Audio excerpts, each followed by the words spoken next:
Hello, everybody. Welcome to episode 7 of the Run So Fast podcast. We welcome back Amir, this time as guest host. How are you today, Amir?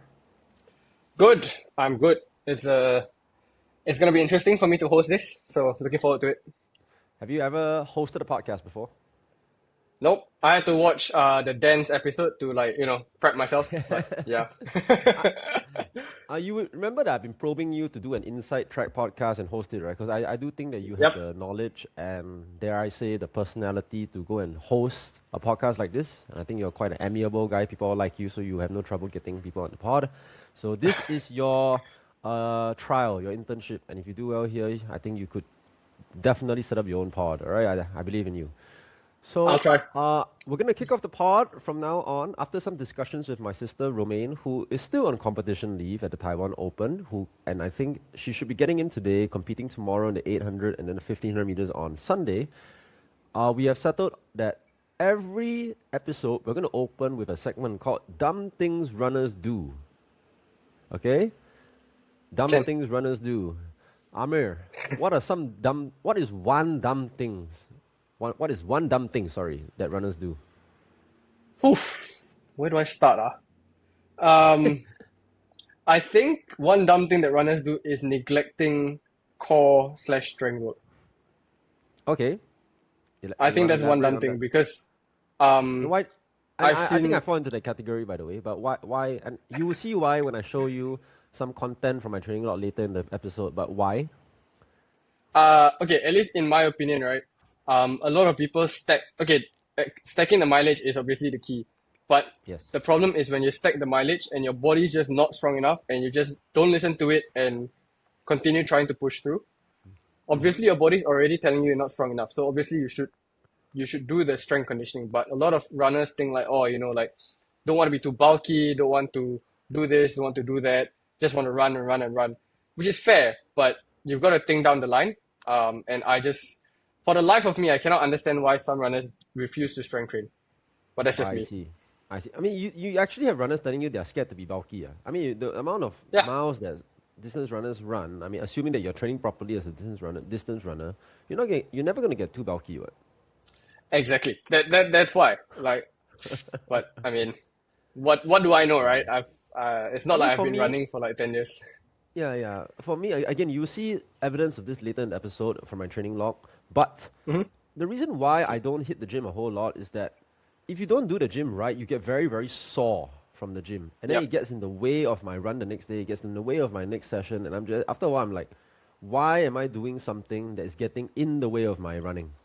So I've Mm. always been more like I believe that the body adapts to whatever load you give it, to whatever specific load you give it. So if I'm running, the body should adapt and develop those muscles and tendons and ligaments to support my increasing training load, provided I give it enough time and patience and resources like nutrition and what have you for those things to develop. But at the same time, I also like my strength routine is like after a track session, I'll go and do 10 to 15 minutes of core work, squats, da da da. Mm. Like enough to feel like I'm making a difference, but not enough to Yep. be super sore the next day. Because I've done some strength sessions. I actually like Coach Luis has been a very good advice. Coach Luis Cunha, who is Shanti's coach, he's got me in the Yep. gym a couple times. Much thanks to him. He's a very good coach to explain a lot of like technical stuff.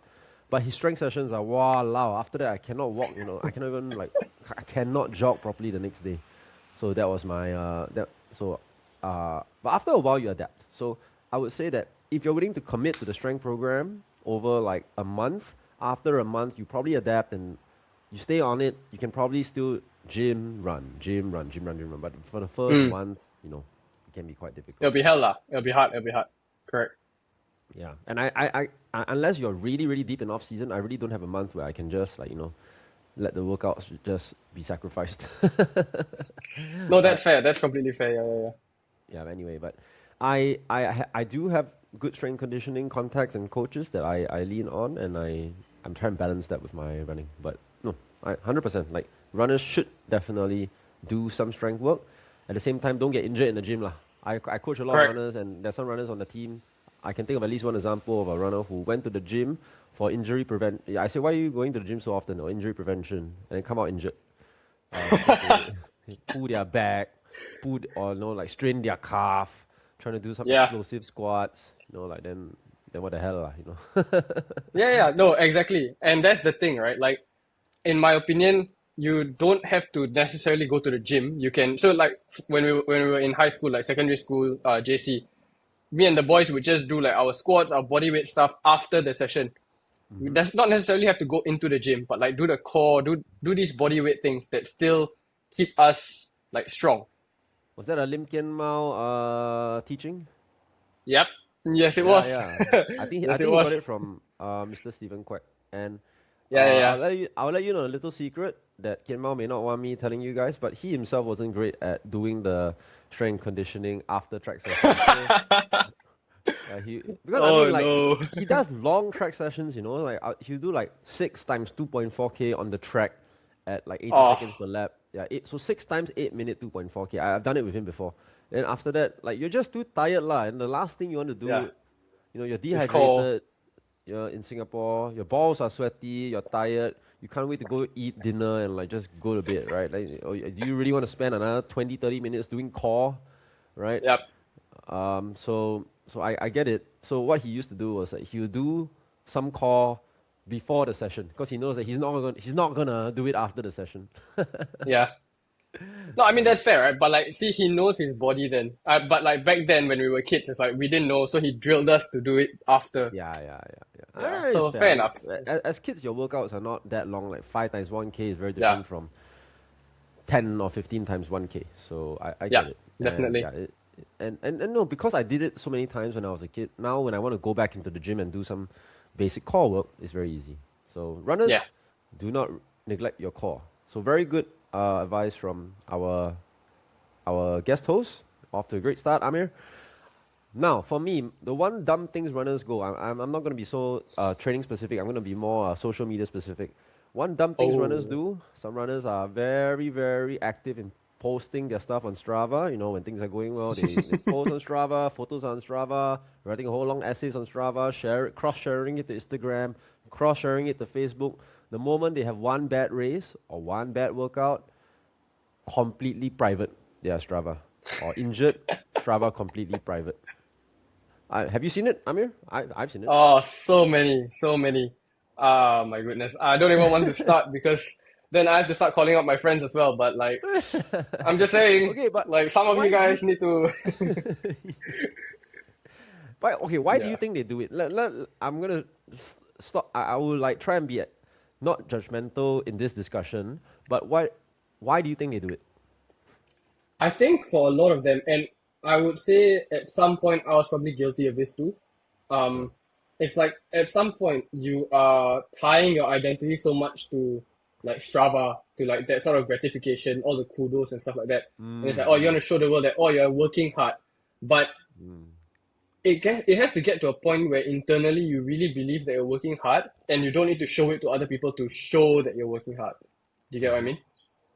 I get Yeah. it. Yeah, I And mean, I it's think, game. I mean, the yeah, whole thing about Strava, why it's so widely adopted and used, is because it's addictive. It's gamified. Any yep, good app, sorry, any successful app that's making money is addictive. Instagram is yep. addictive. Facebook was addictive. No, TikTok. TikTok is addictive.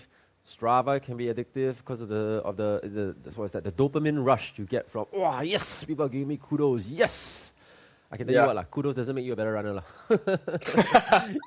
You True. train to have. Sorry, I think that training is to get you fit and sorry, first healthy and happy. Secondly, fit.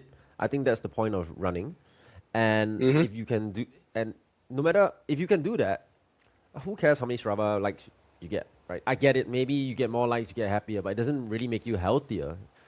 Yes. Sometimes people try to do crazy long runs or crazy workouts just to get more Strava likes. I've seen people go and run 80K around the park just to post it to Strava and get likes.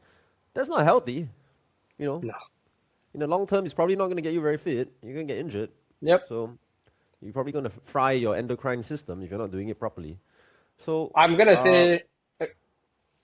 Wait, no, you finish. You finish first. okay. Well, I was going to say that yes, I get it that it can be intoxicating, and like when things are not going well, or people want to stroke back into a little hole. But don't people realize that when you keep posting and then suddenly you put everything on private, because you don't want people to know that things are not going well, people straight away know that things are not going well. Exactly.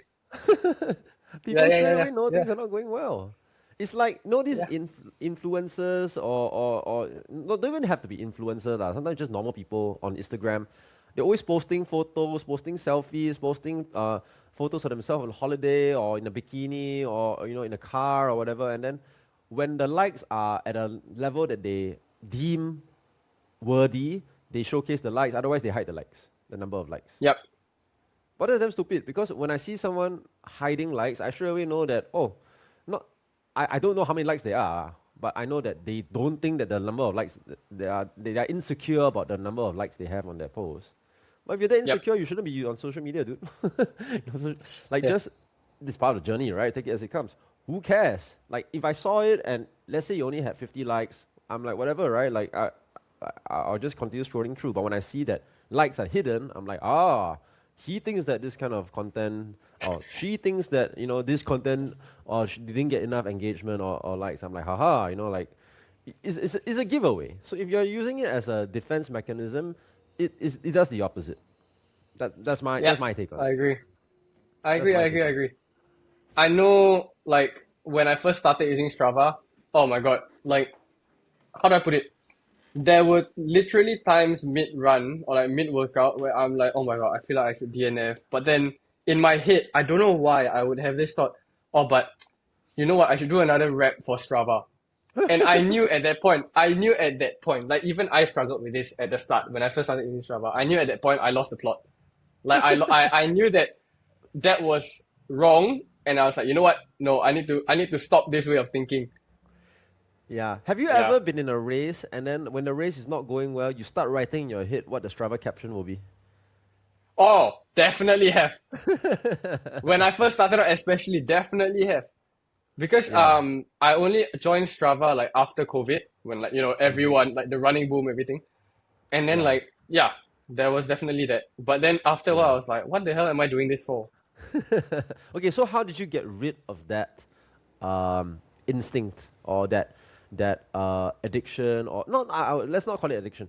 How do you get rid of that That propensity thought. to, yeah, the thought that the moment things are not going well, you start forecasting what you need to write on Strava to explain the situation. And I think some people they cannot. That's why they put it on private. Mm, They cannot yeah. cope. So how did you like get over that phase where when things are not going well, the Strava caption runs through your head and you have to go and review that. I think what I did first and foremost was, instead of broadcasting reflections to the world, obviously, and I started to reflect it, like have my own reflection log, my own training log and reflections and stuff. And just, it sort of helped me realize that really the only person that I need to be accountable to is myself, lah. Obviously, myself and my coach, and like Hmm. whatever, my training group and stuff like that. But the only person I really need to be accountable to is myself. Like, it's not like I am trying to perform for the world and all that stuff like in training, right? And so Hmm. like I had to adapt my mindset to go to, okay, there will be good days, there will be bad days at training, but the goal is just to have more good days than bad days, and like keep the average at a good level. When Okay, great. when the But race how day how did comes, you and then how did you learn this? Did you learn it from YouTube videos? Do you have a sports psychologist? Did you like oh no, what did I do? no means what? I think no, I didn't learn it from a YouTube. I think I learned it. You know, like Steve Magnus. Steve Magnus, yeah. So from YouTube. Yeah. No. I was reading his book. I can't remember what the title of the book is, but I was reading his Is it book. winning the inside Um. game? Yes, that one. Steve Magnus, yeah. Hey, Steve Magnus, man, I'm gonna send Steve Magnus an invite to this podcast. If he ever sees it, I hope he comes on because a few of you have mentioned him already. Romaine has mentioned him, but who was in episode? Who's the one that mentioned Steve Magnus and then Jacob Tan? Yes, Jacob Tan Jacob from Tan. episode 2 on tracks. Mm. Because I was kind of grilling him about like how he learned when he was self-coaching, where he got all these ideas and concepts from, and he mentioned very reluctantly. I said, "Is it online? Online, right?" Then he was like a bit shy So I was like, no, Yeah. tell us. Like, is it YouTube? Is it influencers? What? Then he said Steve Magnus, like, and I said, no, Steve Magnus is great. Yep. I think it's a great source of information. Romeo was like, yeah, I love him. And then I recounted the story about the time I met Steve Magnus.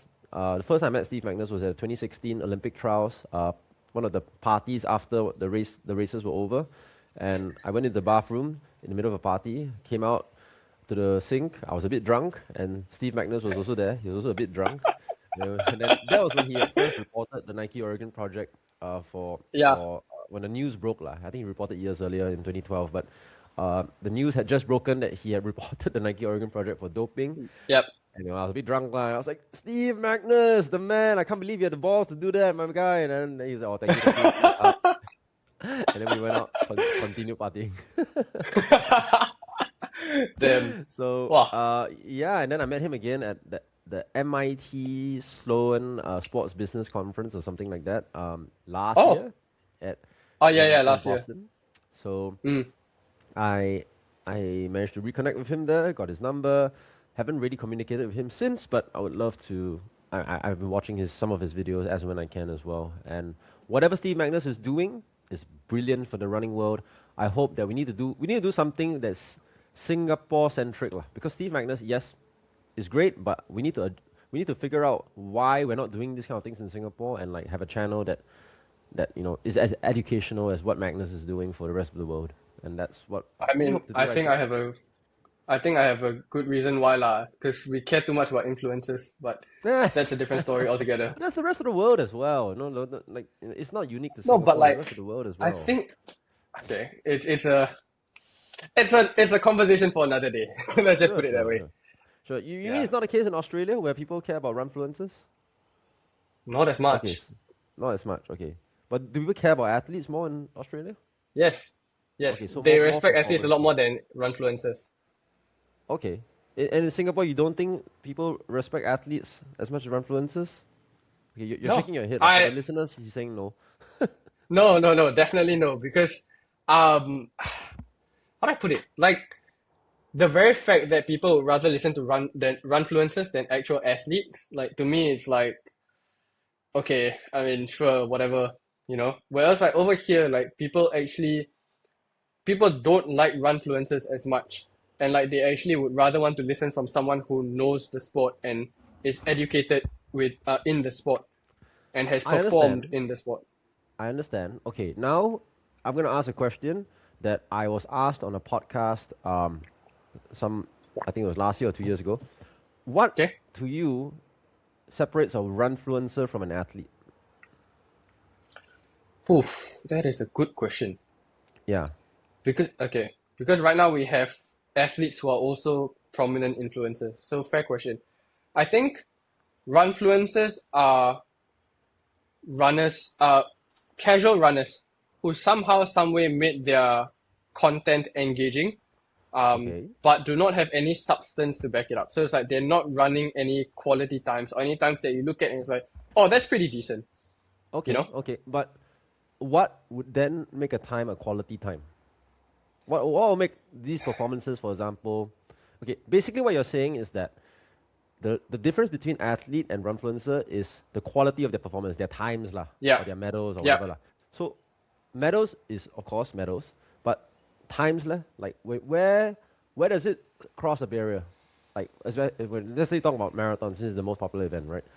Is it Mm. for a man? Is it 3:30, 3:15, 2:59, I would 2:50? say 235, 240 and under. Okay, but why 2:35, 2:40? But it also matters like your journey lah, right? Like if you started out as a say 4 hour runner and you're like working, Mm-hmm. you've cut down like an hour to like 3 hours or like 255, 250, then Mm-hmm. surely you must have learned something along the way. And to me, Okay. like okay, that is more if you can convey that in a convincing message, to Yeah. me, that is better as a quote unquote runfluencer Yeah. than an athlete who just had it all from the start, like had all the talent in the world and like Mm-hmm. had a coach to guide them all the way through Okay. and doesn't really know what he's talking about. Okay. Yeah. Um. So so it comes back to narrative, like you're saying, what makes someone legitimate as an athlete and not just a runfluencer is his story, where he came from. Is okay. The the ability for you to see that his progression, Yes. number one, his progression. Number two is his training actually based in um facts, or like what is commonly, not commonly, is it scientifically based? Okay. Understand. Like, like Oh, how you said, like, oh, like one tempo session, one long run, as many easy yeah. runs as possible, something Yeah. like that.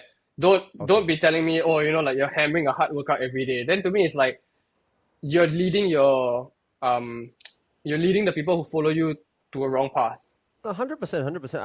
I agree with the fact that you shouldn't be giving people wrong advice, but athletes also give people wrong advice. Would you agree with me that there are people who can run 2:30 for the marathon because they're Mm-hmm. very talented, not because they have the most sound training program in the world. They can train hard Yep. every day, train like a Yep. moron, lah. But because they're Mm. so talented, they run 2:30 instead of if they optimize their training, they're running 2:15. There are people who are like that, right? Correct. Have.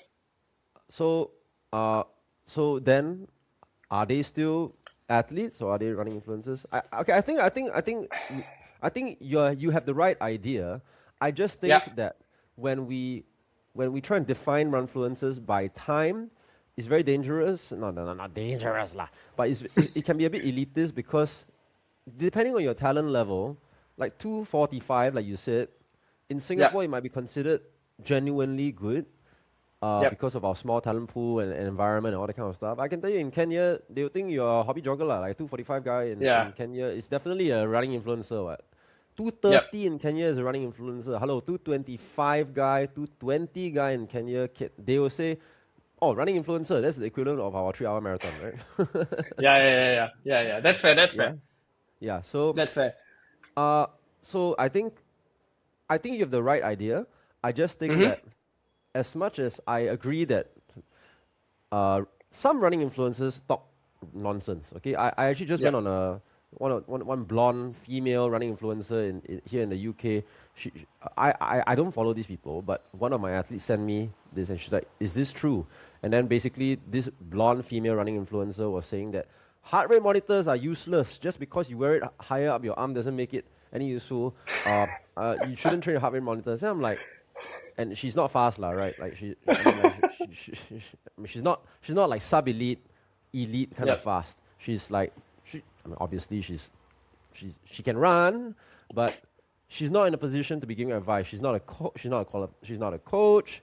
She's not like represented Great Britain. None of these things. So, but she just and she classified it as a hot take, like hot take. Heart rate monitors are useless. Then I left a comment lah. I don't usually leave comments, but since my athlete asked me to look at it, and I'm like, I'm pissed off now. I look at it, I'm like, this is not a hot take. This is just a wrong take. Learn Yeah. to use heart rate monitors properly. Well, she got very angry. She replied essays about how nasty of a person I am and da da da da. But I'm just like, no, like, literally, Eliud Kipchoge, Jakob Ingebrigtsen, Josh Kerr, all these guys can be seen using heart rate monitors in their training. So it's good enough for them, but not good enough for you? Who are you? Yep. Who are you? Exactly. And like honestly, even in like testing and all that, what do we use? We use heart rate monitors. What? So like, Exactly. Exactly. I don't know. So these are the examples of people or examples of running influencers that give a lot of them a bad name. You know, just Yep. and then actually a very prominent athlete saw my comment. Someone who's represented Great Britain before and wrote into me. This athlete was laughing lah. She was like, "I saw your comment on so and so's post. Like it's hilarious. Like this girl is a bit crazy. Da da da." Uh, not crazy. She said this girl is a bit too much. Blah blah blah. And I suspect she bought followers. Blah blah blah. So I was just like. Okay, so essentially, being blonde and attractive and looking good in a sports bra and buying followers is all great. It does not make you an expert on training. But people seem Yep. to confuse the fact that just because this person has a lot of followers, that whatever they say is true or legitimate. And the worst thing is when the person himself gets intoxicated on that popularity, so to speak, or that follower base. Like, oh wow, now I got like 20,000 or 100,000 followers. I can, whatever I say is Must be legitimate. Yeah. must be legitimate, right? Yep. And that's where we have a problem. But anyway, on that point, it segues very nicely into this episode because we were talking about Strava, we were talking about logging workouts, we were talking about all these things, and to this episode, we're going to be diving into the background of the 5,000 meter national record, which I managed to set 5 years ago, Five almost years 5 years ago. ago, 5 years ago. Yeah. July 2021. And this is a Mm. rather relevant topic now because I also want to give a shout out, or we wanted to give a shout out to Mr. Sean Goh, our newest professional athlete from Singapore. Yay, Sean Goh! I may have alluded to it in the earlier episodes, but I stayed away from announcing the news of who he's going to be joining as a professional athlete or which brand signed him up. I just alluded to the fact that he has been training full time, so he's gone professional, and anyone can see that if you're following social media. But evidently, Amir didn't know that Sean had gone professional. Nope. You didn't know? Okay, well, how come you didn't know? Like, you follow the sport much closer than I do. Because okay, number one, I was like, okay, maybe he took like no pay leave or something like that, right? I didn't know because I number one have not been in Singapore since January, Sure. and number two, I'm more like I never saw it coming that oh we would ever have something like this happening in Singapore. Like I know Ruben You're has right. gone yeah, like I know Ruben has gone full time, but he's going full time like quote unquote as like he left his job and he's like signed with Under Armour, stuff like Yeah, that. Um Kirsten has gone full time, but she's yeah. supporting herself. Mm. And then like the others who have gone full time are supported by Singapore. So I didn't see Sean going full time like and signing with the brand because Mm. I also thought that he was signed with Velocidad. What's that? Velocidad Management is another management company that's based in Europe. So if you looked at his World Athletics profile from last year, I think there'd be Mm-hmm. like athlete representative, and then there's like someone from Europe like named there. Yeah, but I don't think they had anything to do with this deal at all. That company No, just no, helps no, him no, no. get into meets. Yeah, Yeah, I mean they but should I be mean, trying to get yeah, him sponsorships. I can guarantee you they got him a grand total of $0 so far. But yeah, this deal came about not because of Velocidad. This deal came about because of the one and only Leon Lila, who is the CEO of Betterment Sports. Um, I think the whole story has been reported or already. Like if you piece it together from all the different news articles, but basically Sean was quite disappointed after the 2025 Sea Games last year. two games. I could kind of tell it on his face. Now I didn't understand why Sean was disappointed. You know why? Sean's second Sea Games, which was last year, was so much better than his first Sea Games. You remember his first Sea Games? Yep. Yeah, he was Yeah, sick. poor guy was sick. Dead last in the 10,000, 37 minutes. Poor guy. I felt bad for him. I was lapping him two or three times in that race, and he didn't look good. I was surprised that he dragged himself through that. I mean, it speaks to the spirit of the man. But uh, the second time round, you could tell he was in much better shape. He really tried to make an impact. 5,000 meters, he led a huge part of that race before finishing eighth. 10,000 meters, he finished. Sorry, 5,000 meters, he was seventh. 10,000 meters, he was eighth. I was seventh. And Sean's 10,000 meter performance, 31:46. Only twice in Singapore history has a Singaporean run faster than that time at the SEA Games. And both times the person who did that was Soh Rui Yong. So it's not a bad outcome. It's really not a bad outcome. But Yeah. I could tell that he was disappointed and really struggling to process the result. And eventually, I think he met Leon. Um, and actually, the story is I think Sean, Vanessa, and Ben Koo were having a meeting, just catch up before everyone went their own ways, and then I think Ben was the one that got Leon down. Like Leon got a message like, I think you should come and see Sean. Like he's really disappointed about SEA Games or whatever. Leon came down and asked him a few questions, and Leon said he could see the anger in Sean's eyes. And why was Sean so angry? Is because he felt that he had leveled up, he had done everything he possibly could, and his best was still not enough. And that makes Mm. sense because, like I said, Sean ran well. I thought he ran Yeah. well. I thought he ran well. I mean, best case scenario, I told him, best case scenario, your 10,000 meters, if you didn't start so fast, maybe you finish sixth instead of eighth. Who cares, right? No one cares. 6, 8, 7, who cares? You not have medal. You not have medal in the 5,000 either. Like I thought the 5,000, like he did what he could and put up an exciting race, but he was never going to medal in that race. So, uh, Leon spoke to him. Sean said, my best is not enough. You know, it really sucks. And on the spot, right, Leon thought of supporting him through Betterment Sport and said, how badly do you want it? And Sean was like, yeah, I really do want it. And Leon said, on the spot, and this is how passionate Leon is about signing athletes. He said, I'll drop a contract if you want it. You're willing to quit your job, go full time, and go head to head against these guys at the next SEA Games and really go and compete at the best of your ability. He said, basically asked him what was holding him back. He said maybe work didn't allow him to because of work he wasn't able to train at full capacity. Sure, we all get that. We all worked in Singapore before, we get that. So Leon said, I'll draw up a contract for you. You go ahead, talk about it with your family. If everyone is on board with this, then come back, let me know. We will sign you. I believe the contract, I don't know whether you're stipulated. 2 years. I would guess it's 2 years to cover the next SEA Games. That's how these contracts work anyway.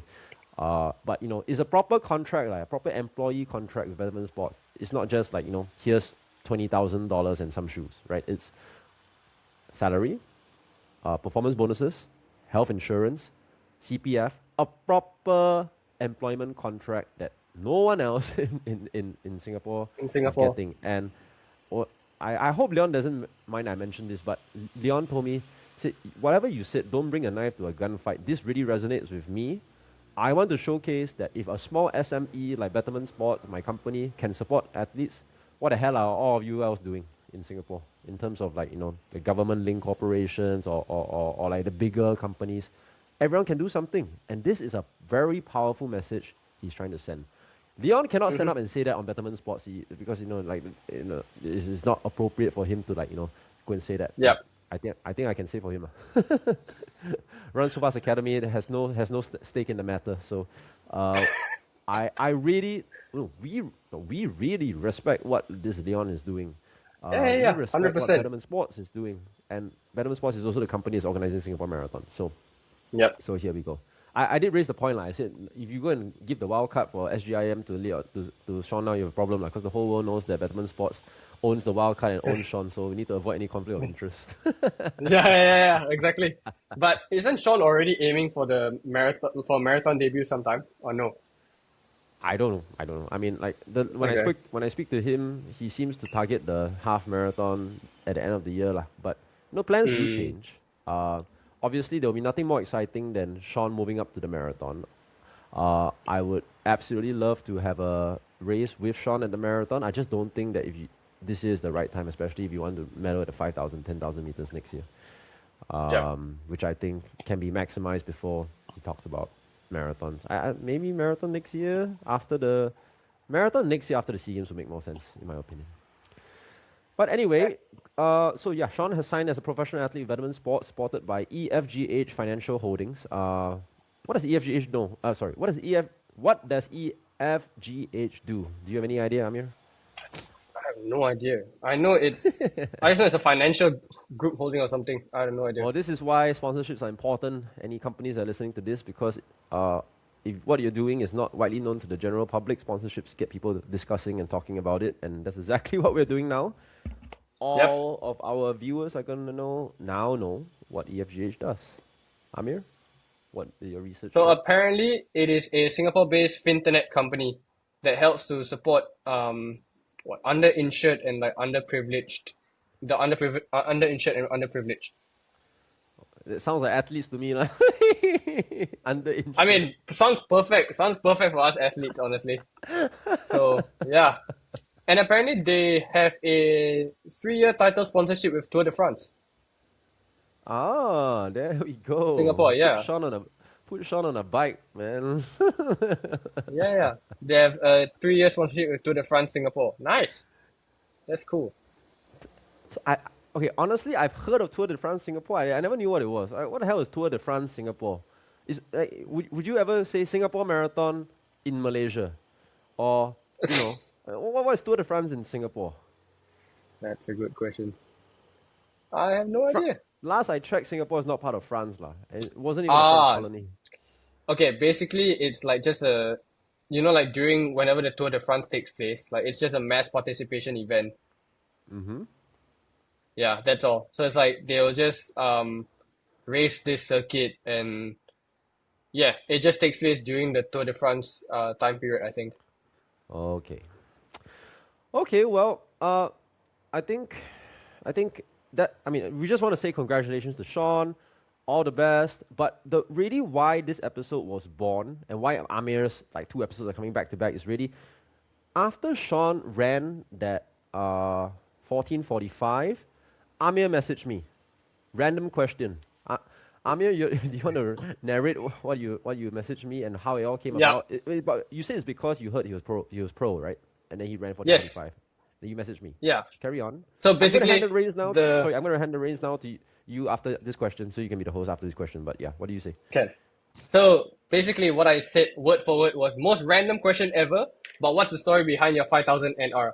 Was thinking of how epic it was, considering that even off altitude and like with good comp, Sean came 1 second short. Would love to know the story and the training behind that. Yeah. Yeah. So that was word for And word. that's I thought of answering it, and I realized that it's really no one factor. It's many factors, and I think it would be a good episode all on its own. So I didn't want to bombard Amir with a waterfall of text that probably. And I also thought this would be quite relevant and good to share with the wider public as well, lah.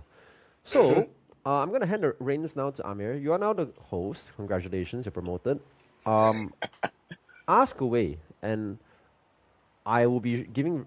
If you are listening on Spotify, it might be a good time to turn on the video portion of of your um, of this recording, because we're going to be screen sharing and showcasing Strava logs. We're going to be screen sharing and showcasing the video of the 5,000 meter national record. So on YouTube, it's going to be playing fantastic. But on Spotify, if you're listening while you're running, you can still listen lah. But we'll be describing things as we go along. But it's always better to have the screen in front of you. So Amir, guest host Amir, here we go. Okay. So, wait, Rayon, are you sharing the 5,000 meter race? Now, Yep. okay. We are going to I share the was 5,000 meter race now. So, share screen. Let me go back to the start. Okay, context. This is July 2021 at the one and only Kallang Practice Track, before refurbishment, I might add. So, very soft not track. Very soft soft, broken, or cracks. It's like a cross-country race lah. Pothole. Yeah, yeah. So, Yeah, okay. So, what I wanted to ask was going into this race, like, I can obviously assume that it was a plan for you to break the national record, right? Or like, what was the thinking behind this? the only goal for this race was to break the national record. And you can see in this race, during COVID, there are only 4 of us here. In first place right now is Jivanesh, then it's Ethan, then it's myself, and then Tom Green from the Singapore Shufflers. So, Yep. going to the first 20 meters, what's the split that we have? I sent it to you. 34.9, I think? Okay, 34.9. Yeah, 34.9. So essentially, the national record prior to this race was 14 minutes 51.09 seconds, I believe, by Mok England, Yep. set at the Yep. 2011 Tokai University time Tokai. trials in May 2011. And that's an average of 71.2 seconds per lap or something like that. So really the target Yep. for this race is 71 seconds a lap. And if possible, be the first from Singapore to break the 1450 barrier. And don't forget, the record is more than 10 years old at this point. So, Yep. Before this race, I mean, over the years, I had tried some attempts at the record, got close, 14:55, never quite broke it. But my attention was split between 5K, 10K, half marathon, marathon. So I actually grabbed at this point of time, I own 10,000 meters, half marathon, marathon, national records, but not the 5K. And we just crossed the second lap there, or 600 meters in 71.4, I think, that second lap. 21.4. Okay, so perfect pacing by Jivanesh. And yeah, so now we are coming to this is finishing the second lap, 700 meters in. But anyway, So, yeah. Yes, yeah, go ahead. Sorry.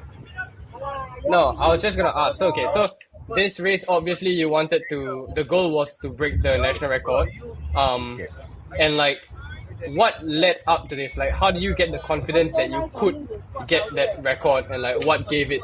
What sort of, um, was there any single one workout where you were like, oh, okay, I think I can break the national record, and then so you organized it with SA and all these things, or like, how did it come about? Um, Believe it or I not, want sentence my to sentence. I never fully believed until maybe the Tuesday before this race that I could break the national record, because I think here's the thing. I always believed that if I had gone overseas, I would have had a lot more belief in myself. But here's the thing, we don't see national records being broken in Singapore, especially for long distance, especially at Kallang Practice Track. Go and scroll through the Singapore record books now, athletics. Name me how many events have their national records set already. Oh, Okay. sorry, one moment. Okay, sorry. No, no, The no, that's announcer is fine. quite loud, so I can't really hear you. Okay. I'll say that again. But yeah, that's that's the familiar voice of the announcer. Can you hear me now? Yeah, yeah, can. Okay, I'll just speak louder. But in terms of the how the race was set up, like you just don't see national records being broken in Singapore, right? 100 meters, 200 meters, 400, 800, all the way up to marathon. Throws, jumps, not a single record has been set in this stadium, Kallang Practice Track. This is a training track. Yeah, it's not a competition track. Mm, So, and then not to mention in Singapore, this is July, 30 degrees, hot and humid. It's yep. just not, you don't see records falling lah in Singapore. So I will say that that year I was in very good shape. You know, in fact, I had done a lot more 1,500 meter training for this race. And later I'll show you the training logs, but most of my training was either around 64, 63 seconds a lap in a quest to break 4 minutes for 1,500 meters, or Yep. around 76 seconds a lap, which was more like my threshold kind of or 10K threshold kind of pace. But everything was done in Singapore. Now, Singapore, as you know, challenging weather and conditions, but we had no choice because in 2021, it was COVID. And because of COVID, Yep. we weren't allowed to travel very much. And because we weren't allowed to travel very much, we trained and raced in Singapore all the time. And you can see, like, why are there only 4 people in this race? It's because of the social distancing rules that were put in place by the government. Not more than 5 people together at one point of time or something like that. 4 or 5, I can't remember. I think it was 5. Yep. So the result is a very sad race like this. As you can see, no spectators. Spectators are not allowed in the stadium. Yeah, I remember Unless those you're an times. official. Yeah, you can actually see Stephen Quek on the other side, and you can hear his voice towards the end of the race because he starts shouting louder and louder after the pacemakers like Ethan and Jivanesh have dropped out to keep me on my toes. But he is not Yep. allowed in the stadium, you know.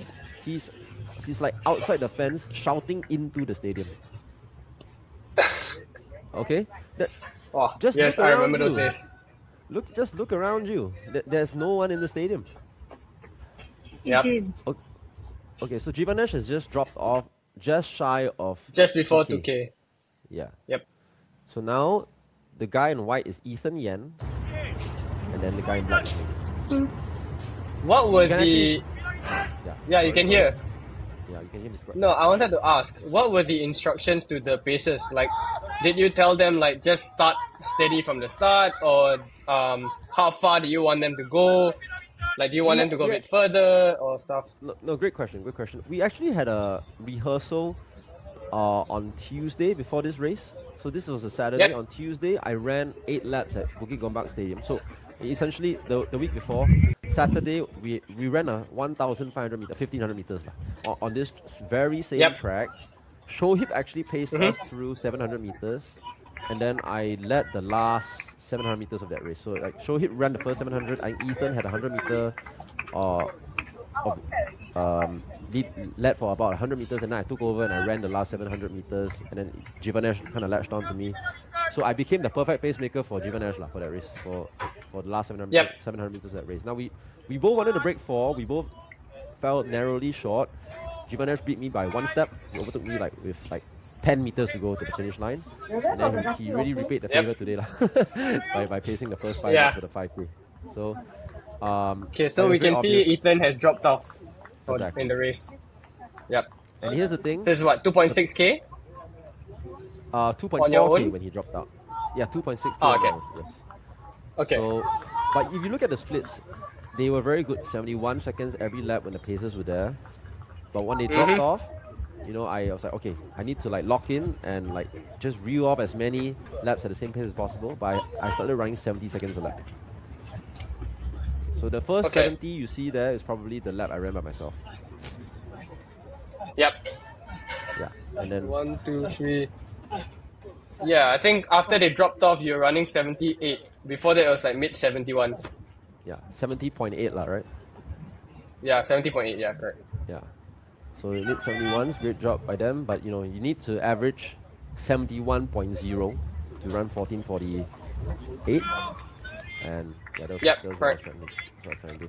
Honestly, after they dropped off and I ran 1 lap by myself, Mr. Quack on that end, he started shouting rather than lap splits. He started shouting the overall accumulative time, which didn't make sense to me after a while because you know 2.4K at 7:06, I get it, but then after that 2.8K, do you know what pace is that?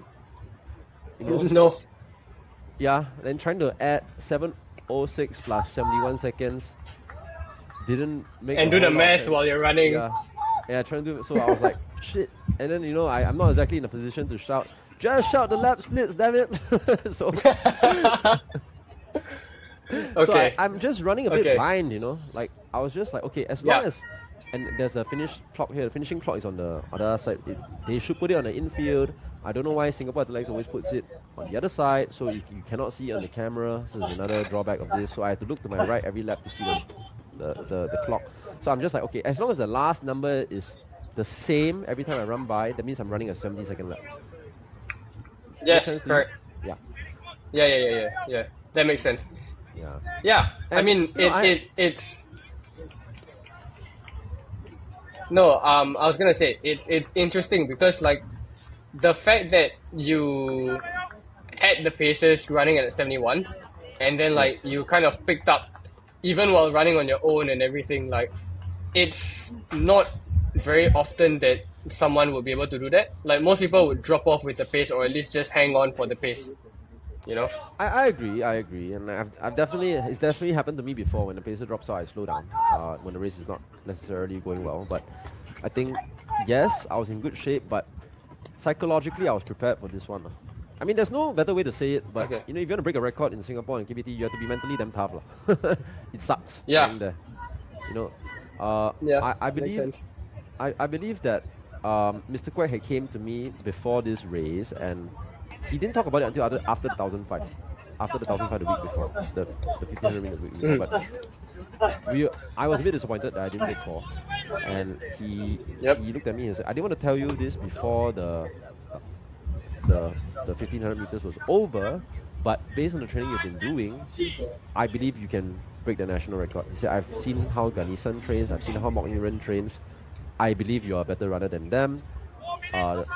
Let's do it here in Singapore and show people that a national record for long distance can be taken down in Singapore.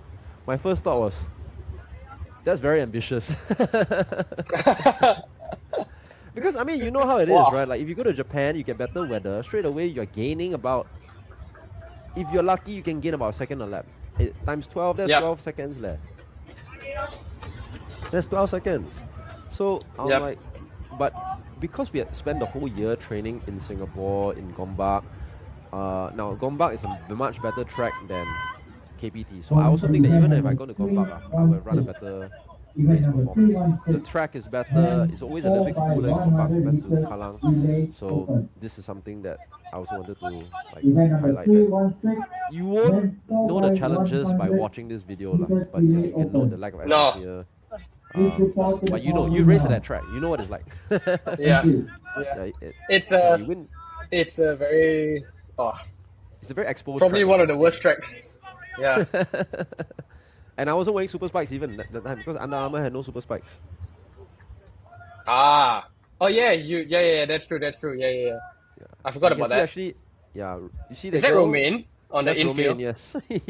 I knew it. That's Can Romaine. recognize. Wow, look at her getting into a position to get the money shots. So, yeah, maybe we can read This the is what, play. 1 mile to go, I think. I think it's about I a don't know. mile to go. So about I four feel like laps to go, I think. we've been talking so much that we lost count of the laps, but yeah, if you look at how the pacing was 34.9 for the first 200, 71 4, 70.9, 71 1, 71 1, 71 6, 70.3, 71 flat, 70.7. Yep. So that's about like what? I think 2 more minutes. Mr. Quack said. So probably what? Okay, so 600 600 meters meters to left. go. 600 meters left, Yeah. yeah. So at this point, right, when I come through 800 meters to go, I think I look at the clock and I realize that I'll need to run like 2:30 to break the national record. So I'm just like, Yeah. don't fall down. Like, just play safe. Don't go for a Mhm. monstrous kick. Don't fall down. So, um, the lap before this was a 70.36. Yep. This And lap then coming in, I actually it run was the exactly same. the same lap. Yeah, Yeah. 70.36. And then now you hear the bell. And I'm excited, right? Did you Because I'm like, push from 400 or I. like for Oh, this can you hear last that? lap? Did you push or Yeah, no? this is the last lap. Can you hear that? Yeah. That's Vanessa's voice. That's Vanessa's voice. Oh. Yeah. I think she's somewhere on the infield. But anyway, Okay. yes, I was like, I want to push. Like, I look at the clock, I'm excited, right? Because I'm like, hey, if I run a very fast last lap, I can break 14:40. Yep. Yeah, because I saw the lap counter. I'm like, hey, if I run like 65 or 64 for the last lap, I can break 14:40. But at the same time, you don't want. At the same time, I'm like, don't get greedy, right? Don't try and Yeah. sprint, Yeah. Yeah. and Yeah. then this track is not safe anyway. There's a pothole at the 200-meter mark. Don't trip and fall and then lose the national record. That'll be damn stupid. So I'm just like, okay. Yep. And here, I'm not really kicking. I'm just like trying to get through it, get to the line safely, just, like maintain a good run form, and last lap 68.6. I can see like you're smiling coming in. Yeah. There we go. We at Manchester United, we were going to This win is a every Manchester game. United And video similarly with from the Wayne, practice. he had an issues with Wayne in the leadership discussion. Ronaldo, because there's rumours around. Stop the screen sharing. There we go. Okay. Okay. So, Yeah. yeah, go ahead. Sorry. No, so clearly by the end of it, like you're very happy, right? Because it would have been something that you would have been. I mean, I know you weren't thinking about it the week before, but I Yes. suppose like while you're actually running in it, when did it? Number one, I want to ask you when did it start hurting? Yeah. And I think this would be applicable to obviously the listeners. What did you do to sort of overcome that hurt, or maybe overcome the demons in your head, maybe that were like, wow, shit, this is hurting. Like, did it ever occur to you at any point to like tap out? You know? You know what's the crazy thing? It never hurt Yep. that race. It never hurt. Okay. Not a single Okay. point in that race did it hurt. It was more like I was treading a really thin line, especially when the paces dropped out. I'm like, okay, fast but relax, fast but relax, fast but relax. Like just continue holding the same pace.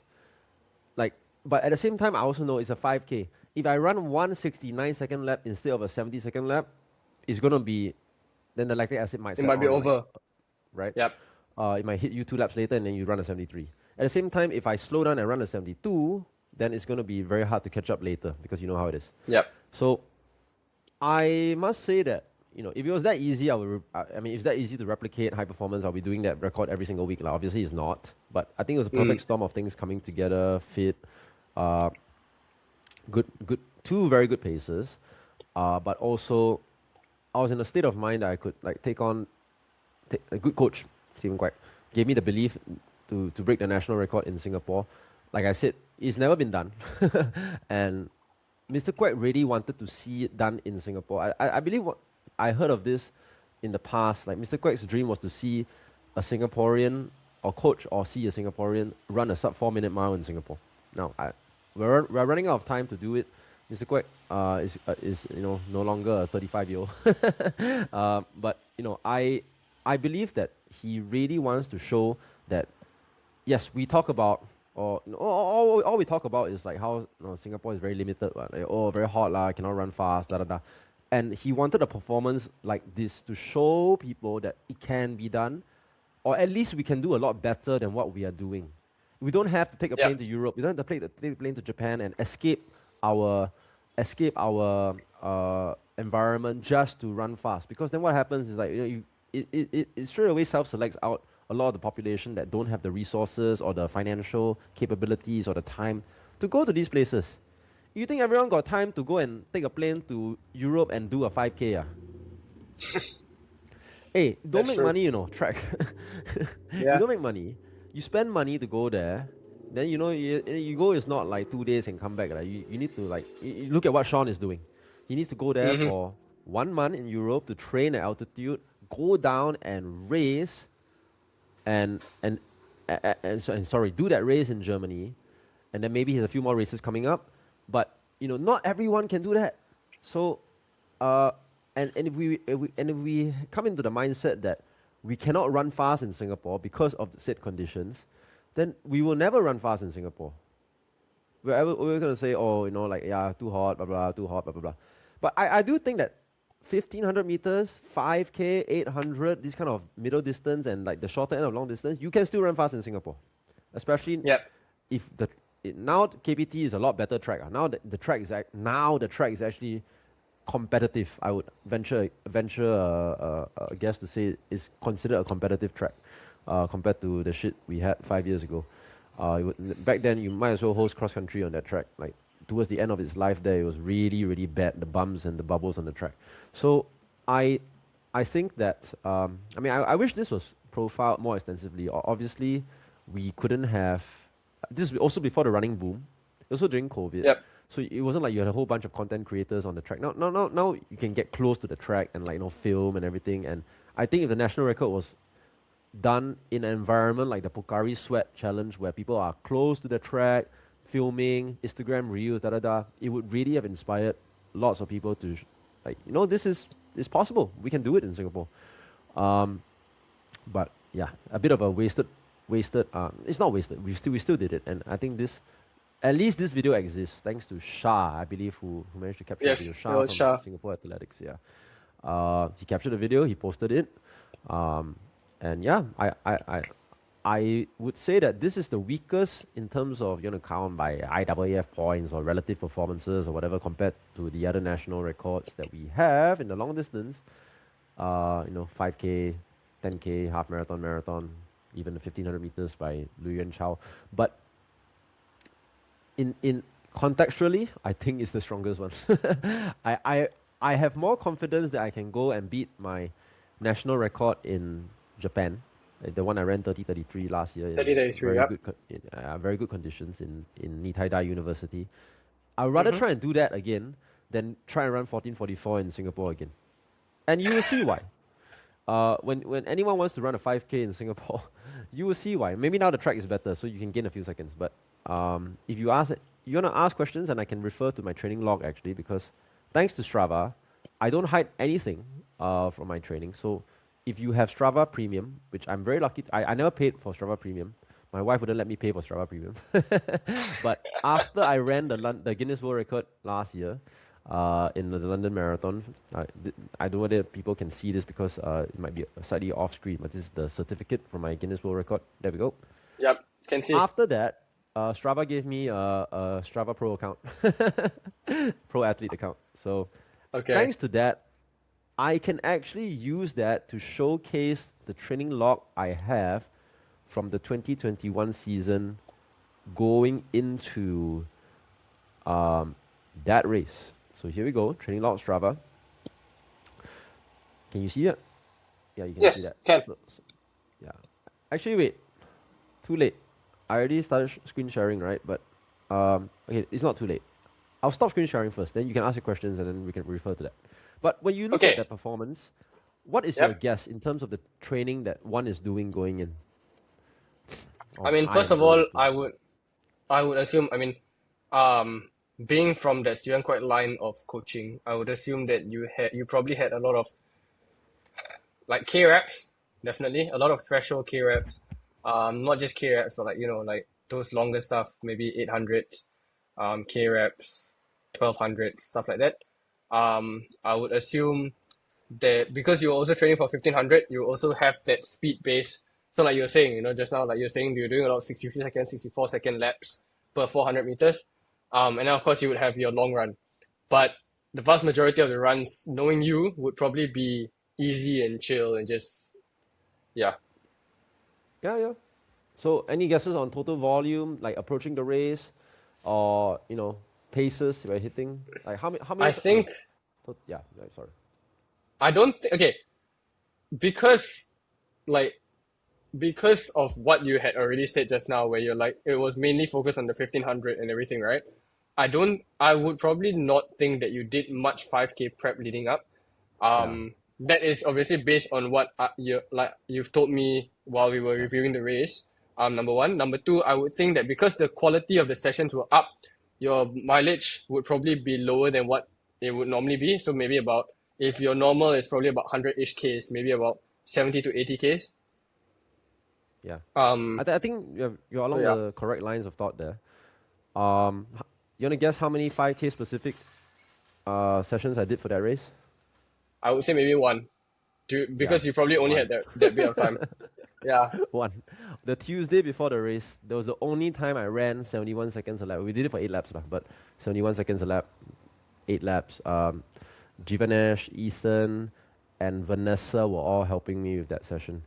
At Okay. like, they jump on the train like 300s or 400s or Yep. 500s or Yep. whatever, and then I'm just going 8 laps, bum, bum, bum, bum. And I, I did those 8 laps. Heart rate was high, of course, but I felt that I could go 4 more laps, and that gave me the confidence I needed to go and eventually I ran faster than that. I ran like seven. The average is like 70 point whatever.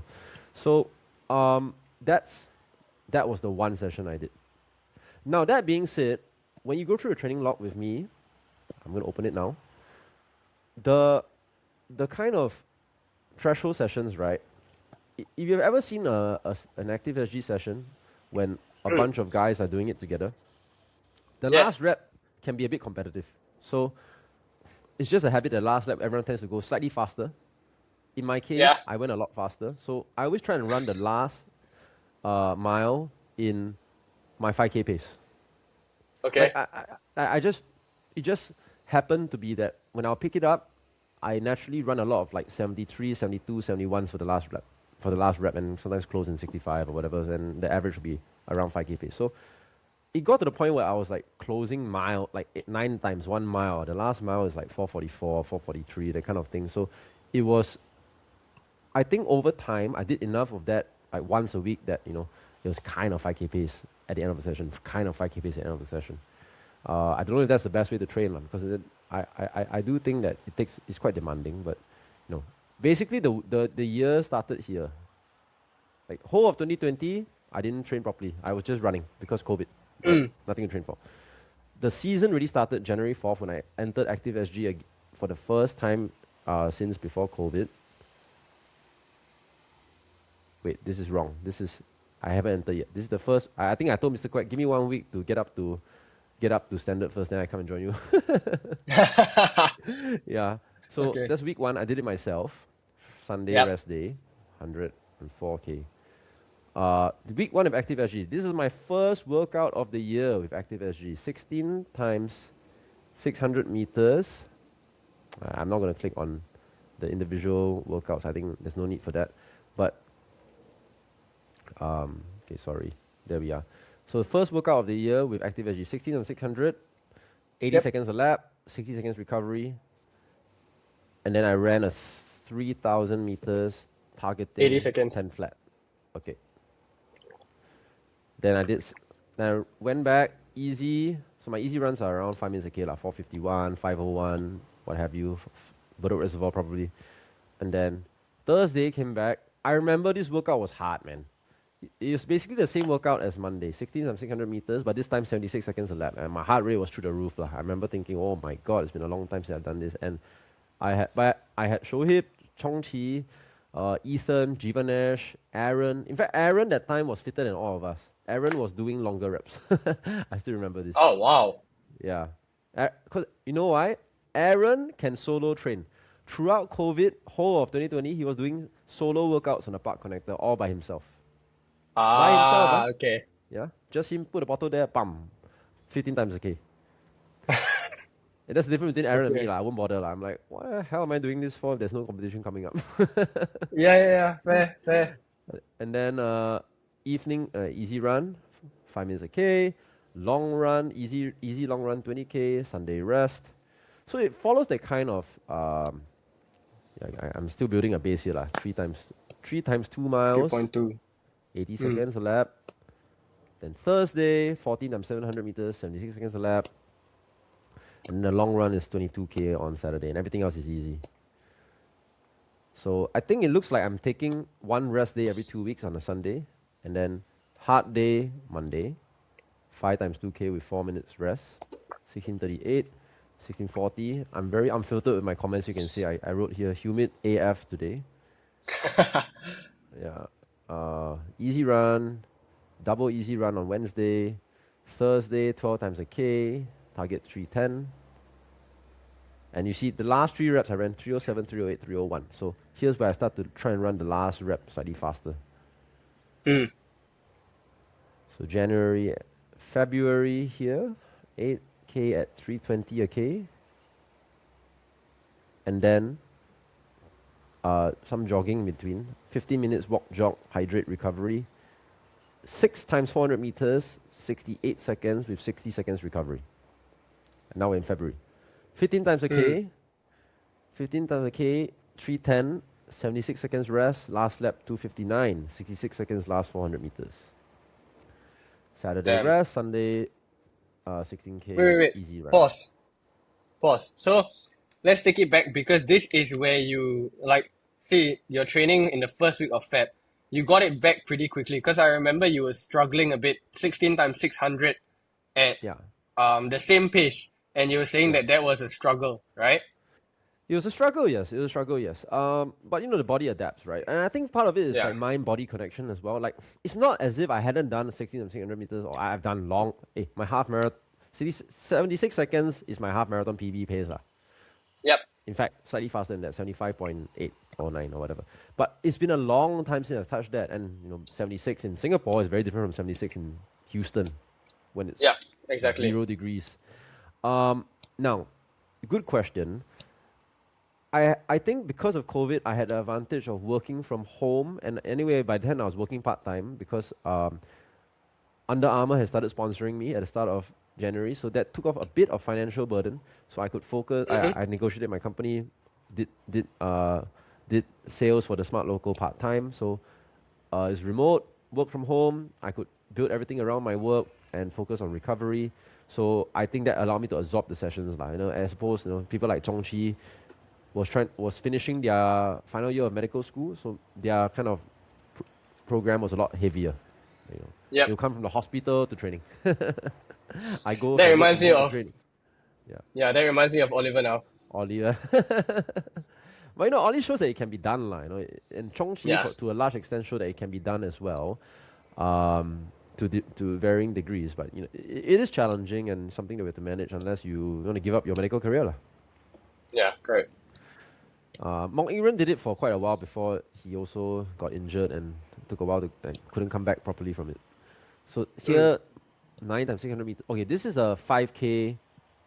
Mr. Quack must have Specific set workout. this to support the 1,005 training because you see what we do is we do 9 times 600 meters at 72 seconds a lap. Then you have a recovery, change the spikes. And then you have 6 times 400 meters with 60 seconds recovery here. 68, 67, 67, 66, 66, 65. Yep. Easy run. Thursday, 15 times a K.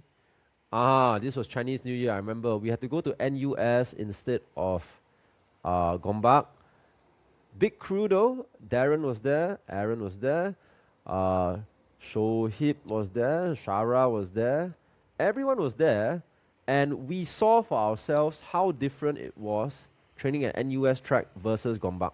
NUS track more exposed, windy, tough weather conditions. We had to start 2 hours earlier because of Chinese New Year. Yep. So yeah, it was nowhere. It felt a lot harder than the previous week doing it at Gombak. I know Gombak we usually do it when the sun is setting, it's dark, and Gombak Stadium is surrounded by grassy hills, so the temperature tends to be a bit cooler.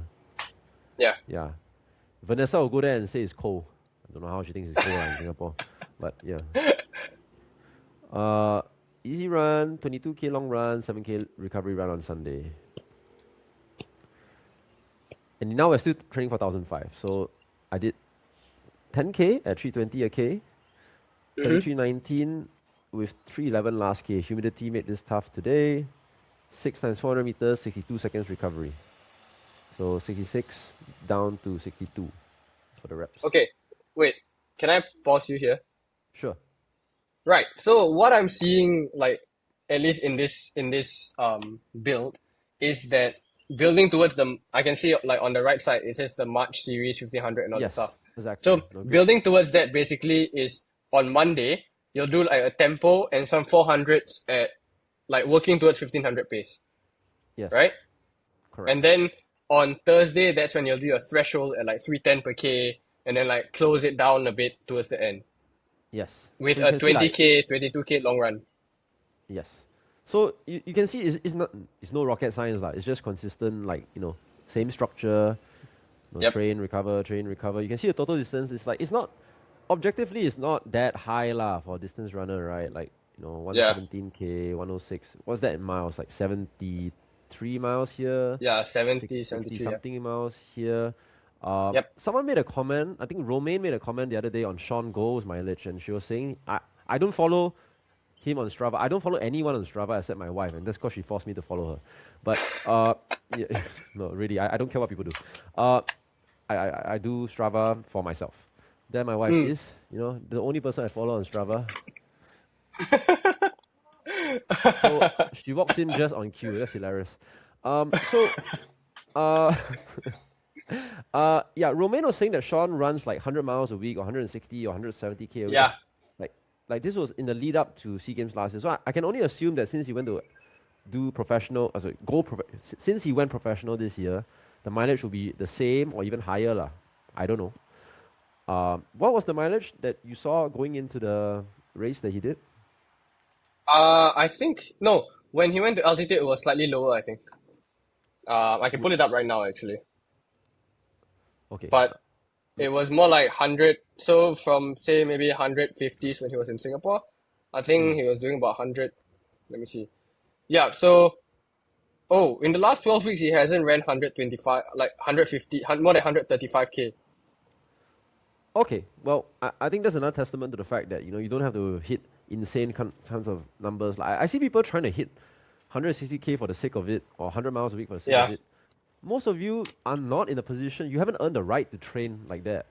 You don't look at Jakob Ingebrigtsen running 100 miles a week and think you want to run 100 miles a week. Like, dude, Jakob runs faster, so the miles go by quicker, so he's spending less time on his feet. So anyway, rant. I'll save that rant for another time. But like you can see, I didn't cross 120 the whole year yet, and it's March. And then here, 8 times 700 meters, 206. So that's 72 seconds a lap, yeah. Recovery 54. Oh, yeah, that must have hurt. Recovery rest bikes, 6 times 400 meters, 66. Target 66 seconds, rest 62. Yeah. I think because, this 1,005 that we were going to run in March, the target pace was really 66 seconds only. Because I thought it's a good goal. I hadn't run 1,005 in about 8 years. 66 would have been a big 407. PB. Yeah, it would have been a big PB. But I think also the SEA Games qualifying for 1,005 that year was quite weak lah. Yeah, it was It 408. was like, something weak like that because the previous race was tactical. I don't like the way they choose teams, by the way. Like this SNOC's way of choosing teams based on bronze medal marks from the previous games results in a lot of fluctuation, and that's a whole topic for itself. It's not you should never base selection criteria on a singular data point from a that fluctuates all the time. Easy run. Thursday, 9 times a mile. I can see, you see, last rep 4:44, 72, 74, 72, 66. So you can see like I'm kind of racing myself lah in the last rep of all these sessions, or at very least like pushing myself. Yeah. Friday 6K. Okay, wait. That's another interesting point that you're saying, because especially now in the era of all these lactate thresholds, these double thresholds and all these things, and people are like, oh, you know, like you don't want to be crossing into, like, if your training is of a certain, supposedly supposed to be a certain intensity, you don't want to cross into the other one, which is fair, and I understand that. But I think when you're getting close to a race, you should get into that racing mindset at the very least. And like it's very interesting that, like, you know, like I know what I do, but it's interesting to see that it is something that you do as well. What is it that you do? So like for me, like especially like closer to race season, normally in base race, of course, like you want to keep it, you know, like calm, you want to keep it within the range. But as I get closer to sharpening up and everything, even before we start like the track specific workouts, I will start to pick up the last 1 or 2 reps of certain things. Yeah. And Yeah. at the end of the day, training is such an individualized. Human beings are unique. Hence, training needs to be individualized. Hence, there are general guidelines to follow. Obviously, don't overtrain. Don't overtrain. Yeah. Like I think racing the last rep can be risky because it takes a lot out of the body and the nervous system, and I don't think it should be done all the time anyway. But like you said, nearest to a race, if you're not the type that can just rock up and race, you need a bit of like sharpening. Then running some of the workouts slightly faster towards the end can help with the sharpening, but it has to be done carefully and properly. Otherwise, you can like leave your race on the training track. That's the worst thing you want to do. Correct. Yeah, I mean I agree, because like I think when I first started as well, I tried to do that too much, and then of course like throughout the years you kind of learn. But yeah, like you said, and it's individualized. It's trial and error. Like, if you realize that you're doing it and then you're getting injured and you're not performing, then you need to scale back. Yeah, right? correct. And I always think it's easier to scale up than scale back. So you can try not doing it at all in training and just rocking up and racing. If it goes well, great. And you feel that you're not sharp enough, then okay, maybe next time in training I'll do like one session that mimics a race a bit more, and then go from there. Yeah. Easy run. All my easy runs are 5 minutes a K lah, right? 5:10, 4:52. It's like 4:50 to 5:10 lah, around there. Yeah. Yeah. And I see people who cannot break 17 or 18 minutes for 5K running the easy runs a lot faster than that lah. Don't get me started, man. Don't get me started. Okay, why is this 830? Okay, yeah, this is a Stephen Quack special. Okay, Coach Stephen Quack special. Why is it 830? Very good question. Because, what was it the previous week? 8 times 700. Okay, it's 830 because I believe that someone else was doing 800 and was not as fit as me. I think, was it Jivanesh? Someone lah. I can't remember who. I mean, at that point of time, I was already like the fittest guy in the group already. So it must have been someone was doing a 800 meter rep or 700 meter rep and needed more recovery. And Mr. Quack did the math, and it was basically, okay, you do 830 meters and you take 66 seconds recovery, and then that way the guy will have 72 seconds recovery. Imagine lah. Yeah. No, really. Imagine. And then he will take a cone and mark the 30 meters. Oh my goodness. Yeah.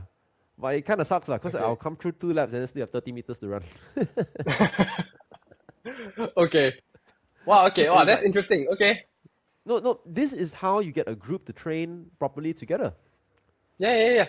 I know. But you see, the thing is, I get that. And the reason why I say it's interesting is because a lot of coaches wouldn't bother doing that. They just be like, oh, it's fine. You just take a bit extra rest for the other guy. Yeah. I mean, this is how you individualize it lah. It takes more work, but there is no coach that works harder than Stephen Quack. When it comes to these things, he really go and measure, like okay, like make sure that everyone is getting. He wants everyone to run like to basically not say train at their limit, but you know, he wants everyone to push their limits, which means that Yep. if he said, okay, I think if you take, say, let's say Rui Yong, if you do 6 times 800 meters with 72 seconds recovery, is too much. Ah, I remember already because there was a group of us doing 72 a lap, and if I ran 800 meters, the recovery would be 72. And he said the 72 seconds recovery is too long. You take 66. And Okay. the only way it could be 66 was if I ran 30 meters extra. So slightly longer rep and Okay. a slightly shorter recovery, yeah. So everyone else got 72, but you got 66.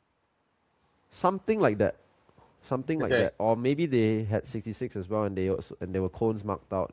Maybe there was a joker running 750 meters, I don't know. Okay. Okay.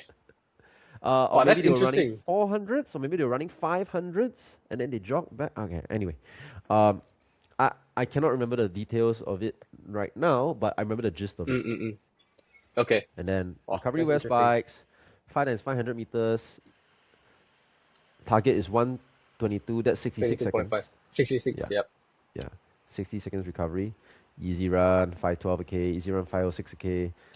Thursday, 6 times 2K. Yeah, there we go. Trying to run 310 a K. Yeah, what's the notes here? Did lots of leading today as it was very humid and people were struggling. Felt like I was working hard or whatever. I don't know. I'm not gonna click on it and read the whole thing. Friday, Yeah. rest. Saturday, easy run. Sunday, 6K easy. Wait, another question. Sorry. Yeah, 90K, Um, 96K. this week leading up, one thing I wanted to ask is, do you believe in like down weeks? Um, Definitely I believe in down weeks. Who doesn't believe in down weeks? I mean, no, like, how do I put it? Like, some people, sorry, I meant scheduled down weeks where it's like, oh, 3 weeks Oh, up, 1 week down, 3 weeks up, 1 week down, that kind. Or like, do you just go whenever your body feels heavy and tired and stuff, then that's when you know to do a down week? I I would venture to say that if your body feels heavy and tired, it's too late. It's like, you know, if you're like they say in a marathon, right? Like don't drink when you're thirsty. You preemptively drink because by the time you're thirsty, it's too late, Yep. right? Or by the time you're hungry, it's too late. So I believe the same applies here. You don't wait, you don't wait until you are fucking dozing off and like, you know, then you go and sleep, right? Like, you know, you sleep preemptively. And I think Mm-hmm. in terms of rest, it applies the same here. Um, Okay. so is it 3 up, 1 down? It depends on the athlete. If it's a beginner athlete, I would say rest day at least once a week. More Mm-hmm. advanced athletes can maybe take a rest day once in 2 weeks. If you're very, very advanced, maybe your rest day is once in 3 or 4 weeks, and that would naturally be a down week because you know you're running a bit less, but you can also adjust such that you're running less volume or the workouts are not as hard. But I think if you are the type of athlete that you are racing fairly often, the down weeks take care of itself. Uh-huh. Agree with me? Because you're going to be a down Yeah. week, you're going to take a down week leading into the race. Yeah, yeah. And then after the race, if it's a long race, you need to recover. You're getting a down week to recover from the race. So let's say you race a 10K or half marathon. The week going in is a bit lighter. The week coming out is a bit lighter. That's already like 1.5 or 2 down weeks already. Yep. Yeah. Yeah, Which fair. is also why, Okay. unless you're really willing to train through all these races, and you're able to recover from races and bounce back, which is risky, because it also fries your nervous system. If you're really going to the well, you shouldn't race all that often unless you are very mature about it and like, you know, this race is really just a tempo run. I want to do it with a lot of company that I don't get because I always train solo. Mm. And even then it's easy to get carried away. So be careful with the races. Like, you know, like another thing you talk about run influencers, right? One bad habit is I see because they do content, they end up racing every weekend and people think it's okay to race every weekend. Yeah, Yeah. it's not healthy. Anyway, exactly. So, I mean, this obviously became a bit of a down week because I didn't even touch 100K this week. So, just on the dot, about 90 miles. Sorry, 60 miles. About 60 miles. Yeah, 96K. 60 miles. 76K, this is the week of the race. So, I went Monday, 5 times 1K, 3 minutes, 72 seconds recovery. 259, 258, 259, 258, 258. Jog, wear spikes. This is March 22nd. And I ran 1K. Okay, this 1 km target was 2:45, which was the pace to be held for the Saturday 1500 meter race. Yep. And I ended up running 2:41 with some pacing help, if I remember correctly. It's 64, 209, 2:41. Easy run. Then Thursday, light tune up, 3 times 400 meters, 66 seconds. I ran 65, 64, 64. 10-minute jog, and then I did 3 times 800 meters pacing Jivanesh, because he wasn't racing, he was just pacing us, so he was doing his standard threshold workout. 3 times 800 meter pacing Jiva, 2:32. 57 seconds recovery. You can tell Mr. Quack is very, very sharp on the recoveries. 57 seconds. No dicking about. Yeah. Can tell. Yeah. So Friday, jog. Saturday was the race, and I did 2 races.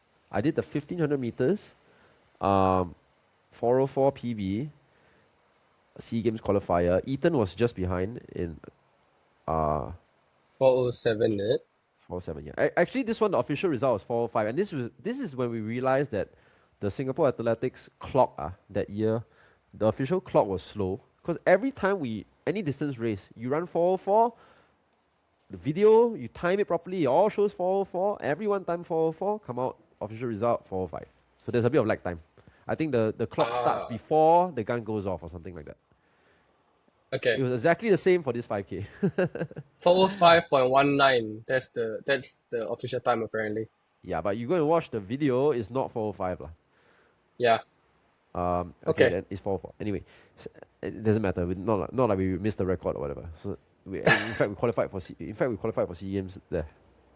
Mm-hmm. And then March series, 5,000 meters, tempo effort, 15:41. I actually won that race, and I don't know if you remember Thies Moru, a Belgian guy who was running for Singapore Shufflers. He was only like 18 years old then. He was second, and then Active SG boy Sharavanan broke 16 minutes for the first time. There was Aaron Justin. 15:57, I think. Yeah, exactly. Yeah. And then Sunday I went for a swim. I was quite sore from doing 2 races. Makes back to sense. back. Yeah. And then so this First next day- week was a lighter week. Yeah, I don't think I attended any sessions that week. Just easy run and long run lah. That's Why all. did I run 21.1 here? I do not know. Casual half marathon. Yeah, half marathon for fun or whatever. I don't know. Maybe I was doing some campaign. Then now we're in April the 5th, and I'm going to speed through the next 3 months because I think you need to go. But Yeah. 11 times 600 meters, 72 seconds a lap. So this is around 5K kind of effort. But again, all this is to support the 1500 meter training. Now, actually, I take back what I said about the 5K pace, because I think 72 seconds, you can kind of classify that as 5K pace. It's 15 flat, it's not the 70 seconds I need to go and break the national record, but it's close enough. So maybe there was some stuff around 5K kind of pace. So your body was technically already ready for it lah. Like your body Yeah, had already acclimatized to that pace. Yeah, because we were doing some stuff slightly slower than 5K pace, some stuff faster than 5K pace. This is much faster than 5K pace, your 1005 stuff. And then our easy runs obviously slower than 5K pace to support the volume, but every Thursday we'll also do 76 seconds a lap, which is slower than 5K pace on the higher end of threshold. And then easy run, long run, so cover all bases lah, And this program is very simple, right? There's no hills, there's no gym. I didn't go to the Yep. gym. No hills, no gym. No altitude, none of the things that I see a lot of our younger students and kids talking about these days, thinking that it will help them. Yes, it helps, but there's a lot of basic stuff that can be done first, like your consistency, couple of key sessions around your race pace. Like usually I think about it as like a 3 or 5 pace system where yes, race pace, you touch it sometimes, not all the time, but usually you train slower and sometimes you train faster. Yeah. Yep. So here, another Stephen Quirk special, April the 12th, 7 times 830 meters. Target 72 seconds a lap, 66 seconds recovery. He must have worked out the math and he likes this combination. Super humid today. Man, look at those splits. Target was to 229. I ran 229, 229, 229, 229, 228, 229, 228. Wow. Almost, yeah, basically perfect. Must have had some good company as well. I don't think I could have done that myself. Jog, put on spikes. 6 times 400 meters, 64. Seconds is the target. 63, 65, 65, 63, 63, 60.8. I think from here we can also see that like the speed for the 400s. Mr. Quack must really like his 400s afterwards. But basically the speed for the 400s have been getting faster as well. Yes, because after that previous 1500 meter race where we ran 404, 405, Yeah, whatever you want to call it, the next goal was to break 4. yeah, So that makes sense. So these sessions, right, like, for example, this 7,830 meters, I'm pretty sure that Jivanesh and Ethan would have joined me for it, but they would have done shorter reps. Like 750 meters or 770 meters or 800 or whatever lah. If I were to guess, Jivanesh probably did 800 and Ethan probably did 770. If I were to venture a guess. Okay? Because, you know, out of the three, I was then the strongest aerobically, followed by Jivanesh, followed by Ethan. But when it comes to the 400s, we can all go together. Because I see. I'm not, objectively, I'm not better than them at this kind of pace work, even though I might recover better in between the reps. Evening run, 9 times mile. Okay, you can see here, 4:45 last rep. So I guess this also piqued my interest when I was doing them, because I also realized that after a long workout, I can still run 5K national record pace for one rep, for like 4 laps. So I always wondered, like, but of course, you know, it gets hard like when you're running a 5K. After 2-3K, it gets very hard to, and then that's when the wheels can fall off. So while I was happy that I could touch the kind of paces, it didn't really give me any illusions of grandeur. Easy run, long run. This week was 119K. And here's the thing, I don't care about hitting round numbers. I know some people who run around the car park until this number becomes 120. April 19th to 25th, Monday, 6 times a K, 3 minutes a K target. So there we go. This is a 5K specific, I guess, kind of. 258, 259, 3 flat, 258, 301, 259. All this is before super shoes and everything, by the way. Right? Yeah. Jog, change the spikes. 6 times 400 meters, 62 seconds rest. Last rep, 60.5. Okay, so. Okay. Wait. So, I think it's safe to assume that the key to all these things is, number one, repetition. Like, it's not about, introducing all these different stimuli and stuff like that. It's about introducing consistent stimuli that is hitting the right intensities. Like, right? Because what I'm noting, Yeah, sorry, go ahead. what I'm noticing is like in the first 4 months, like, yes, you're hitting the paces that you need to for the races, correct? But also what you're doing is like you're keeping the easy days easy, you're keeping the hard days hard, and like you're making sure that there's no in between, and how do I put it? And you're making sure that everything is, at least from the training that I'm seeing, like, like it's very repetitive. It's very, some people would say it's monotonous, but that's exactly kind of what you need for your body to adapt and, get fitter and stuff like that. It's not about throwing in different things all the time. Yeah, but this sport is monotonous, dude. Like, yeah, that's the thing. But like a lot of people these days don't do that. A run is monotonous. It's left foot, right foot, left foot, right foot, left foot, right foot for as long as you want to go. Now, I get it. Yeah. You can change up routes. You can change up race distances. But at the end of the day, a tempo run is a tempo run. A threshold session involves a high degree of volume. Look at Jakob Ingebrigtsen's training. Yep. 25 times 400 meters. Like 10 times 1K in the morning. 10 times 1K in the evening on the treadmill. So what are we talking about here? This is a repetitive sport. No, exactly. And that's I think, so the reason why I bring that up, right, is because for me, when I restarted training again, I was trying to do a lot of these things, like trying to fit so many things into my 1 week. And then like when I joined back with Coach Zon in like 2021, 2022, 2023, that's when I realized, no, actually I don't need to do, all these like, plyometrics, hurdle drills, all this stuff. Like all that comes after I can set the base and run enough first. I agree. I agree. Yeah. So Yeah. that's why I I brought that mean, up. Yeah. yeah, exactly. I mean, this is the pyramid of like, what's important, right? All I'm doing here is the base, like Yeah. plyometrics and strength and sexy stuff is all like towards the end.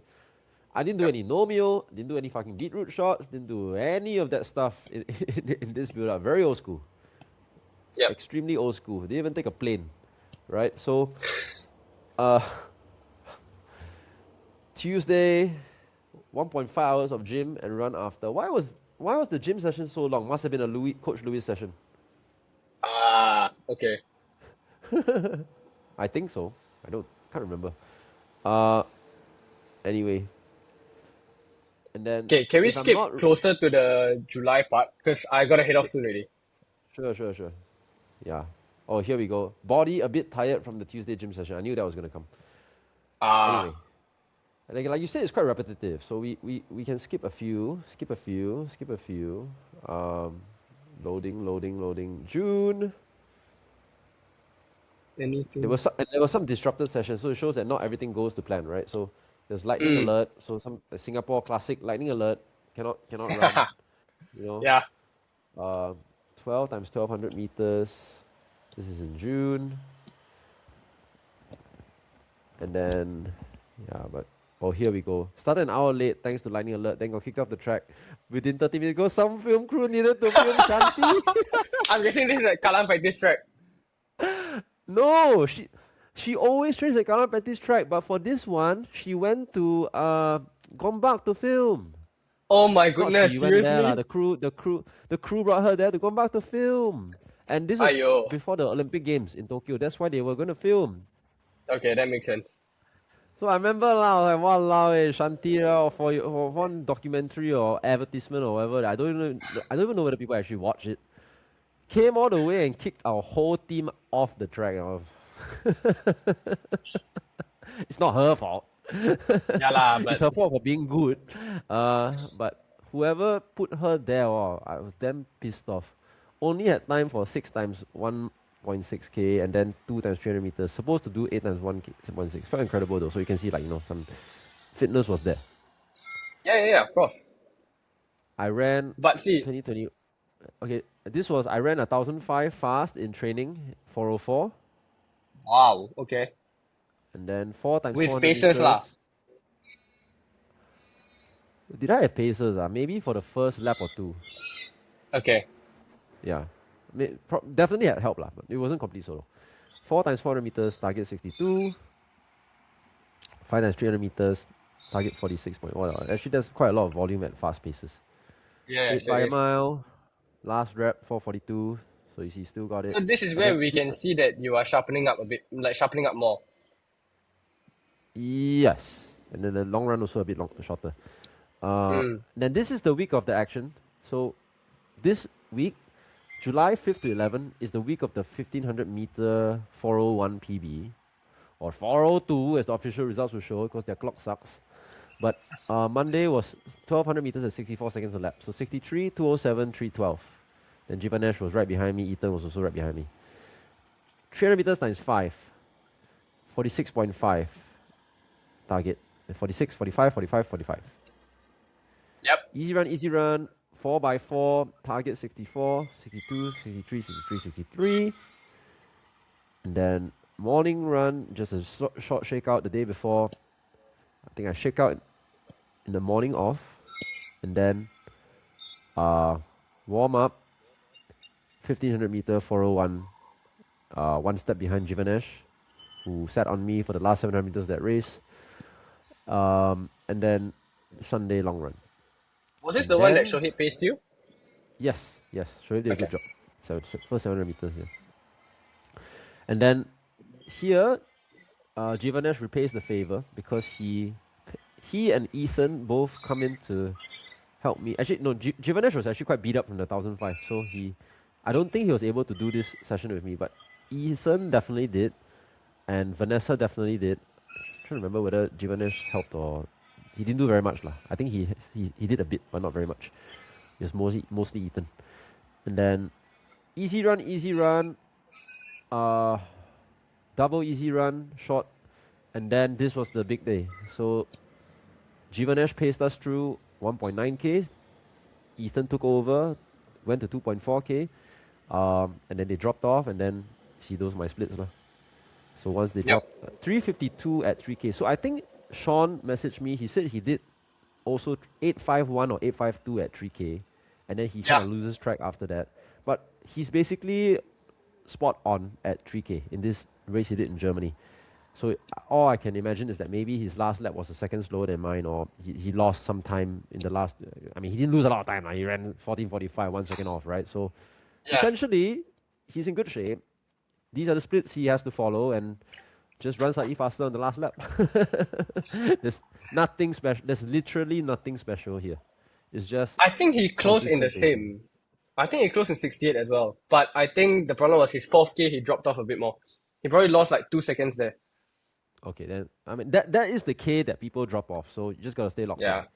My 4th K, for me it was okay. I think it's difficult when you're alone because motivation is not there. But if you're really locked in and you're running alone, the good thing is that there's nobody in your way. You know. Yeah. Like I just hug lane 1, hug the curb and go. If you are racing people, and Sean, I think he had to pass people lah because people were dying in front of him. They went off too fast. Then you have to go out a bit. Maybe you step into lane 2, and then it might disrupt your momentum. But give and take lah. If you want to if you think competition helps you bring out the best in yourself, go for it. If you want a solo time trial, set up one. There's no right way to do it. But anytime I'd rather race in Germany or Europe than trying to solo this around Singapore lah. So anyway, Singapore national record broke a 10 years old record and still stands today. I do think he'll go down this summer.